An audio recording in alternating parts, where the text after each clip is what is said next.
Le festival Noyindo, c'est aussi l'occasion de restituer les résultats. Depuis 2022, on est venu ici et ce qui fait que ce projet scientifique est exceptionnel pour un projet scientifique, c'est parce qu'il n'y a pas que des scientifiques. Et c'est vraiment l'alliance entre les scientifiques, les habitants, les associations, les autorités locales qui ont permis de déployer les capteurs écorces, mais aussi de faire toutes les enquêtes sur le sol et l'air, pour ensemble co-construire la connaissance sur la qualité de l'air à Sébikotane. Les filtres, les capteurs écorces, eux, ont permis de capter les particules qui sont dans l'air et de voir qu'il y a eu des particules pendant qu'il y avait l'activité de cette usine, des particules qui se sont déplacées plus loin et qui peuvent alerter sur une exposition chronique des habitants qui ont pu respirer ces poussières. Ce projet a donné des résultats qui sont quand même satisfaisants.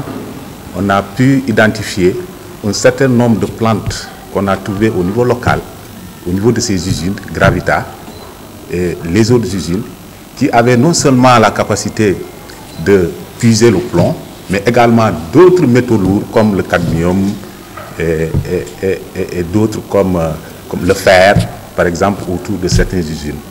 Et donc, ces résultats que nous avons obtenus offrent quand même des perspectives dans la lutte contre la dépollution de ces sols au niveau de ces usines qui ont quand même, comme on le dit, causé des problèmes environnementaux au niveau de la zone de Sébikotane. Ce festival forum, il résulte donc d'un processus qui s'est lancé sur Sébikotane à propos de la santé environnementale. Comme en témoignent nos programmes, il y a une dimension événementielle et grâce à la présence de Omar Penn, c'est un moment fort de la vie de Sébikotane. Donc ce concert qui a lieu le 31 au soir, grand concert gratuit sur l'esplanade en face de la Someta. C'est aussi l'occasion de dire qu'on est tous ensemble, qu'on est ensemble sur des questions qui importent, qui sont importantes, qui sont celles de la qualité de l'air et de la qualité de vie. C'est pour ça que Noyindo a deux sens en fait. En effet, c'est respirer ensemble, mais c'est aussi passer la journée ensemble bien. Donc ces deux termes-là sont reliés. Donc il y a cette dimension événementielle. Le concert d'Omar Penn sera précédé de groupes locaux qui viendront aussi présenter donc, leur talent.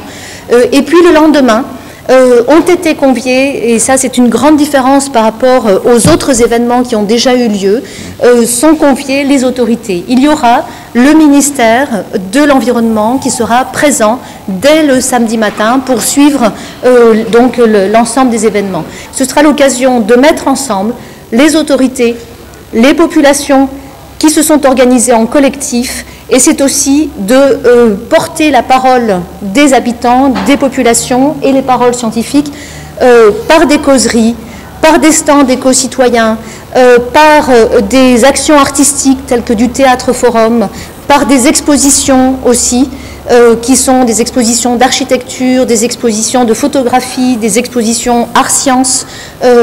Donc l'ensemble de ces événements vont faire que ce sera un grand moment.